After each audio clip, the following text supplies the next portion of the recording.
അതല്ലേ ആദ്യമായിട്ട് ഇത് വന്നപ്പോൾ ആദ്യം അംഗീകരിച്ചത് എൻ്റെ സഹോദരിമാരെ ഒരു പെണ്ണായിരുന്നു. വഹയിന്റെ അത്ഭുതങ്ങളിലെ ഒരു വലിയ പാഠമാണ്. നബിയെ ആദ്യമായിട്ട് അംഗീകരിച്ചത് ഒരു പെണ്ണായിരുന്നു. സയ്യിദത്തുനാ ഖദീജത്തുൽ കുബ്ര റളിയല്ലാഹു തആല അൻഹാ. വലിയ അത്ഭുതമല്ലേ? ചരിത്രത്തിന്റെ ഏറ്റവും സുമുഖമായ ഒരു ഭാഗമാണ് റസൂലുള്ളാഹിയും ഖദീജ ബീവിയും തമ്മിലുള്ള ഈ ഭാഗം. ഈ ലോകത്ത് ഒരു വ്യക്തിയെ തീരെ അംഗീകരിക്കാത്ത ആൾ ആരാണ് എന്ന് ചോദിച്ചാൽ അധിക ആളുകൾ, ഞാനല്ല കേട്ടോ, അധിക ആളുകൾ മറുപടി പറയാ ഭാര്യയായിരിക്കും. എത്ര വലിയ ആളാണെങ്കിലും എത്ര ഉഷാറുള്ള ആളാണെങ്കിലും ഭാര്യന്റെ അടുക്കൽ ഏറ്റവും അങ്ങനെ ആയിരിക്കും. എൻ്റെ അനുഭവം പറയാമെന്ന് ആരും വിചാരിക്കണ്ട. പണ്ട് ഇതേപോലെ ഒരു വാഴത്തിന്റെ സദസ്സിൽ ഒരു സംഭവം ഉണ്ടായി. ഒരു സ്ത്രീ കാര്യമായിട്ട് ഭാര്യയും ഭർത്താവും തമ്മിലുള്ള ബന്ധത്തെ കുറിച്ചാണ് വാഴത്. അപ്പൊ അത് കഴിയുന്നതിന്റെ മുമ്പായിട്ട് ഒരു ലിസ്റ്റ് വന്നു. അവിടെ ഉസ്താദ് കാര്യമായിട്ടൊന്ന് ദ്വാരക്കണം, ഭർത്താവിന്റെ കൂടെ സ്വർഗത്തിൽ ഒരുമിച്ച് കൂടുക എന്നുള്ളതാണ് എൻ്റെ ലക്ഷ്യം. 250 രൂപ സംഭാവന. ഉസ്താദ് കാര്യമായിട്ടൊന്ന് ദുആ ചെയ്തു, അല്ലാഹു രണ്ടുപേരെ ഇപ്പൊ തന്നെ സ്വർഗത്തിലേക്ക് എത്തിക്കണേ.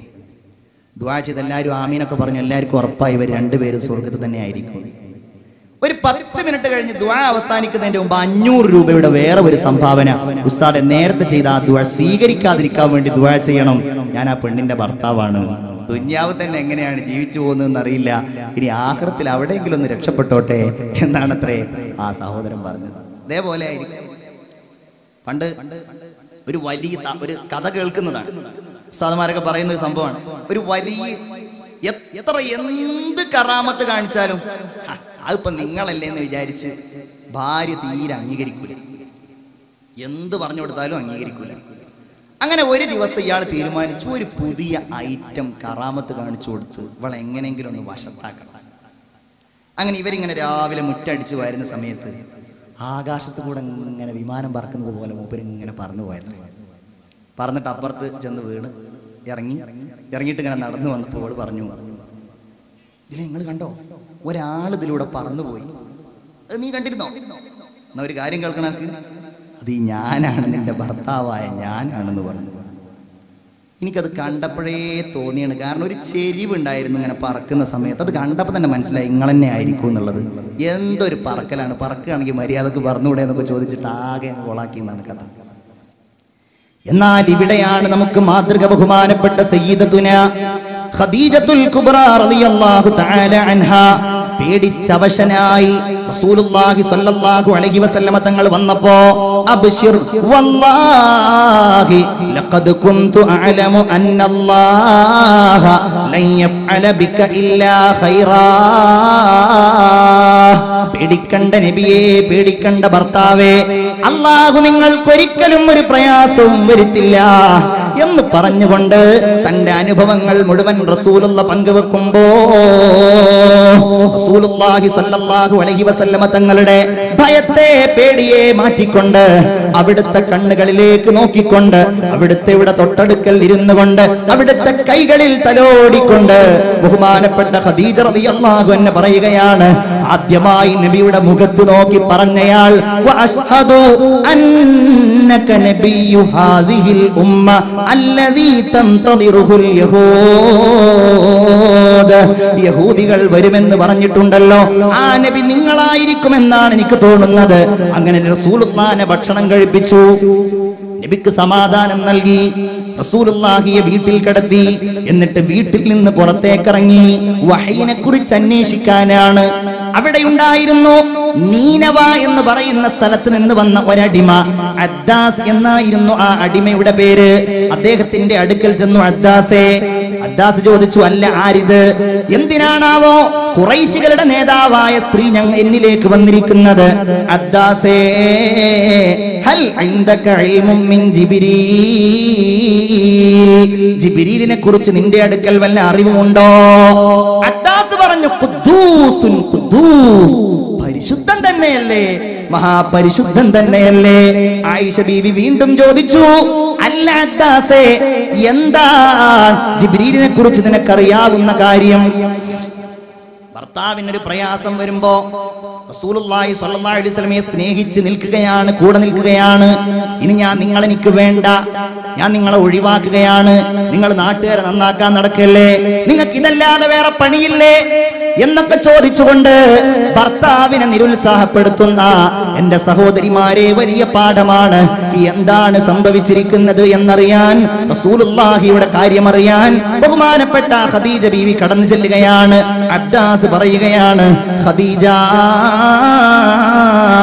ജിബ്രീൽ ആരാണെന്നറിയില്ലേ?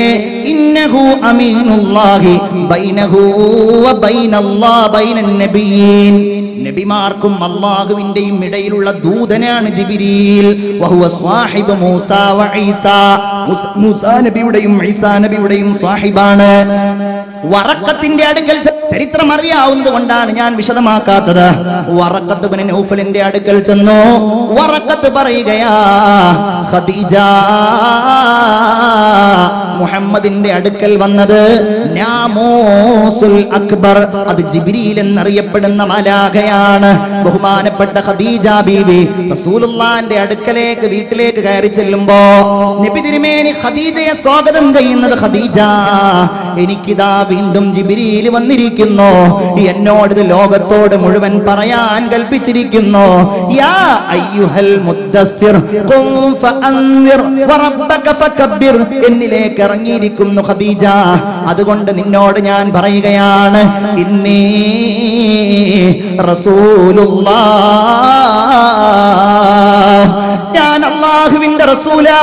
ഖദീജ ബീവി റസൂലുള്ളാഹിന്റെ കൈ വീണ്ടും പിടിച്ചു. നബിയേ, കണ്ണിൽ നിറവെള്ളം നിറച്ചുകൊണ്ട് ഭാര്യയായ ഖദീജ പറയുകയാണ്, ഞാനിതാ സാക്ഷ്യം വഹിക്കുന്നു നബിയേ, അന്നക റസൂലുള്ളാഹ്, അങ്ങ് അല്ലാഹുവിന്റെ റസൂലാ. അത് പറഞ്ഞിട്ട് ഖദീജ ബീവി പറഞ്ഞ ഒരു വർത്തമാനമുണ്ട്, അല്ലാഹുവിന്റെ റസൂലേ, അങ്ങേക്ക് എന്തുണ്ടായാലും അങ്ങയുടെ കൂടെ ഞാനുണ്ടാകും, അങ്ങയുടെ പിന്നിൽ ഞാനുണ്ടാകും നബിയേ, സദാസമയവും ഞാൻ അങ്ങയുടെ കൂടെ ഉണ്ടാകും എന്ന് പറയുക മാത്രമല്ല, പിന്നീട് പ്രാവർത്തികമാക്കുകയും ചെയ്തു. ഒരിക്കൽ ഖദീജ ബീവി പറഞ്ഞു, നബിയേ, ഇനി ജിബ്രീൽ വന്നാൽ അത് എന്നോട് പറയണം. ഒരു ദിവസം ജിബ്രീൽ വന്നപ്പോൾ ഖദീജ ബീവിയോട് പറഞ്ഞു, ഖദീജ, ജിബ്രീൽ വന്നു. ഖദീജ ബീവി റസൂലുള്ളാഹിയോട് ഖദീജ ബീവി പറഞ്ഞു, എന്റെ തുടയിലിരിക്കൂ. ഇപ്പൊ കാണുന്നുണ്ടോ? അതെ, ഇപ്പോൾ കാണുന്നുണ്ട്. വീണ്ടും ഇടത്തെ തുടയിലിരിക്കാൻ പറഞ്ഞു.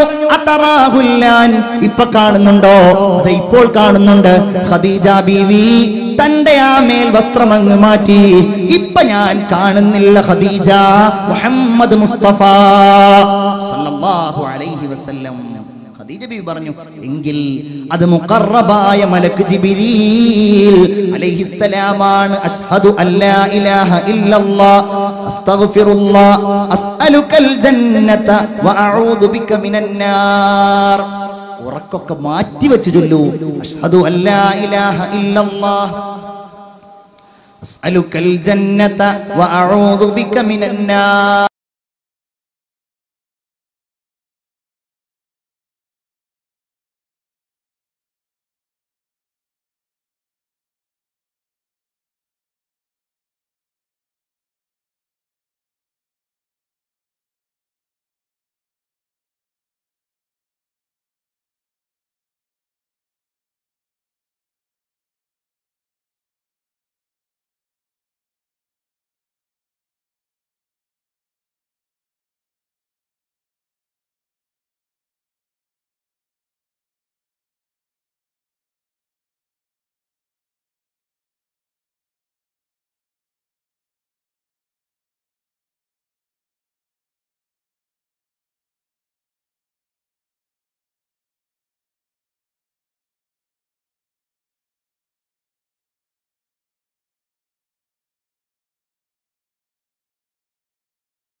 പുന്നാരനബിയെ കാണുന്ന